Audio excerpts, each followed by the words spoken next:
Oh, hello. This is Tak Chung from Wok with Tak. Welcome to my YouTube channel. If you enjoyed this video and would like to receive notifications of my future video postings, please subscribe.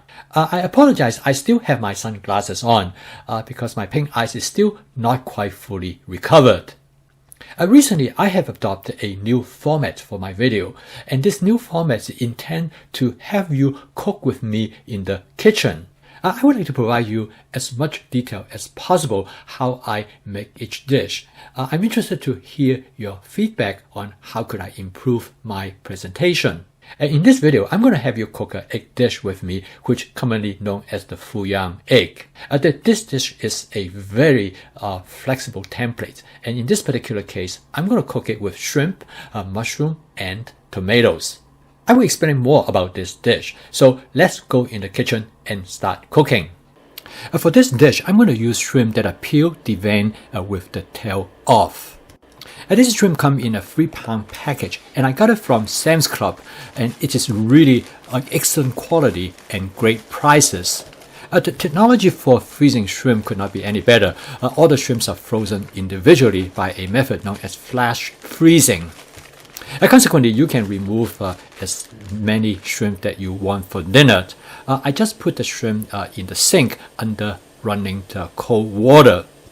I would suggest you to avoid using warm water because that might cause deterioration of the quality of the shrimp. While the shrimp is thawing, the next thing I'm going to do is to cut up the tomatoes. I always use my ceramic knife to cut tomatoes. As you can see here, it slides through the tomato effortlessly. I cut the tomatoes into little cubes that will be suitable for blending with other ingredients in the dish. You can cut the tomatoes into different sizes, but for me, this small size seems to work best with this particular dish. I'm going to cut the other ingredients to actually about the same size. Next, I found some mushroom that has been already sliced in the refrigerator, and I'm going to cut it up into a smaller size so they will fit the size as the tomato and the shrimp. So okay, by this time the shrimp has already been thawed. I took them out from the sink and I tried to drain as much water as I can. And then I put them on a cutting board, and I'm going to cut the shrimp into 3 sections. Each section's about the size of the tip of the fingers. And for this dish, this size seems to work the best because it allows the ingredients to blend better together with each other. And next, I'm going to coat the shrimp lightly with 1 tablespoon of cornstarch. I found that the cornstarch protects the shrimp during frying so that the shrimp actually have a much moist and tender texture. Using this method, the outside of the shrimp will be slightly charred due to the cornstarch and makes it far more flavorful. I'm going to cook this dish in my Cuisinart 14-inch stainless steel wok. I start out by adding 2 tablespoons of canola oil. I then season the wok with my spot seasoning method. You can take a look at this video, which is designed specifically for stainless steel woks. I heat up the oil until it starts to smoke slightly, and then I turn the heat down, and then I let it to smoke for another 15 seconds. Make sure you control the heat so that it only smokes very lightly. As soon as the wok is ready, I add the shrimp to the wok. As you notice that the shrimp stuck together because of the cornstarch, so I use a pair of tongs to break them apart. And at the same time, I turn the shrimp very gently, and this is an approach known as shallow frying. You probably noticed that the cornstarch already start to turn brown. Now, if I have been using a wok spatula, this will not happen. I find that the cornstarch is much better than flour in give a crispy texture to the shrimp. In shallow frying, the best is to move the content rapidly over the surface of the wok, and this is the reason why it is advantageous to have a 14-inch wok versus a smaller wok, because you have more space to work with. As you can see, the shrimp cook very quickly. In less than about 50 seconds it is done. So I'm going to remove the shrimp from the wok and set them aside. And next, I'm going to cook the egg. I'm going to use the oil already in the wok. that looks pretty good to me and looks plenty. So I'm going to crack the egg directly into the wok. I like this method better than to beat up the egg in advance and then put them into the wok.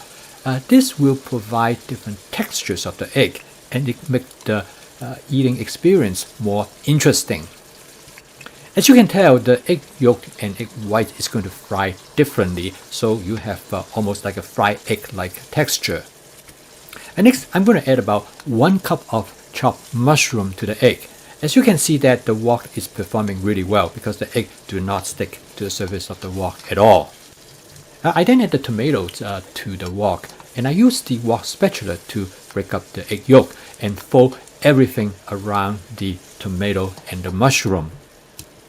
I stir the contents in the wok gently. I fold the egg around the ingredients. I do not want to scramble the egg. Next, I add the cooked shrimp to the wok. As you can tell, all the ingredients are about the same size, so they fit very well with each other. A few quick stir, the dish is done. I turn off the heat. The next thing I'm going to do is to season the dish, in this case with my basic seasoning mix. You can take a look at this video if you want to know more about the components in this seasoning mix. This dish has great flavor from the ingredients, so you can just season it with salt and pepper. Lastly, I'm going to garnish the dish with some scallions. They add both flavor and texture to the dish. Furthermore, it gives the dish a nice coloration. The dish is extremely fast. The total cook time is less than 5 minutes, and you get a really nice complex dish. To me, this is probably one of the most efficient dish to make. Next, I'm going to transfer them onto a serving plate. Personally, this is probably one of my favorite dish. I love shrimp, I enjoy egg, and like tomatoes. And this dish basically put all those components into a single package. For me, this dish is my comfort food. And the wonderful thing is that it takes only a few minutes for me to have the dish on the table. And finally, I'm going to garnish this dish with some oyster sauce. But you could garnish the dish in any possible way that you prefer. A friend of mine often garnish the same dish with Parmesan cheese. I made this dish the other night. In fact, my wife and I shared this dish and we ate it with some tortilla shell, and it made a very nice light dinner. When the stainless wok is well seasoned, it performs extremely well in cooking eggs. As you can see here, almost nothing sticks to the surface of the wok. With my wok brush, I'm able to clean the wok very efficiently. And many people have told me how challenging to cook egg in a stainless steel wok. As shown here, if you use my spot seasoning method, you won't have any problem at all. You can quickly restore the wok back to its original shape. This Fuyang egg dish is originated from southern part of China. Instead, the American version, which commonly known as egg Fuyang, is related to this dish. I would like to present this dish to you as a template, let you to see the possibility that you can make modification by substitution as well as by adjusting the flavor of the dish. This dish is a prime example of my fast cooking system, which is flavor chasing, advanced prepping, stir frying, and template-based cooking. Once you master these templates, as you can see, you can create a large number of variations. One way to get started with trying this dish is that you can just cook it without the shrimp. This dish is also a good way to make sure that your wok is well seasoned. So give that a try. I think you will have fun. I've been posting my video regularly, usually about one each day. If you'd like to receive notifications of my future video postings, please subscribe. If you enjoyed this video, please press the like icon below because this will help me to expand my audience base. I'll see you next time.